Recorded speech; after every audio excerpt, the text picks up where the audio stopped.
ધારી બ્રહ્મ સમાજ દ્વારા આજ રોજ અખાત્રીજના દિવસે ભગવાન પરશુરામનો જન્મદિવસ હોય ત્યારે બ્રહ્મ સમાજ દ્વારા એક શોભાયાત્રાનું આયોજન કરવામાં આવ્યું હતું।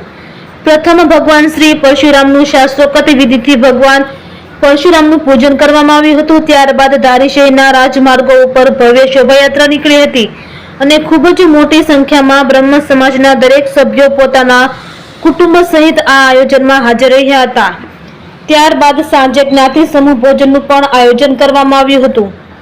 આ તકે કોઈ અનિચ્છનીય બનાવ ન બને તે માટે ધારી પોલીસ સ્ટેશનના પીઆઈ દેસાઈના અધ્યક્ષ સ્થાને પૂરતો પોલીસ બંદોબસ્ત જાળવવામાં આવ્યો હતો અને આ પરશુરામ જયંતિના કાર્યક્રમને ખૂબ જ સફળતાપૂર્વક પાર પાડવામાં આવ્યો હતો। રિપોર્ટર સંજય વાળા, ધારી।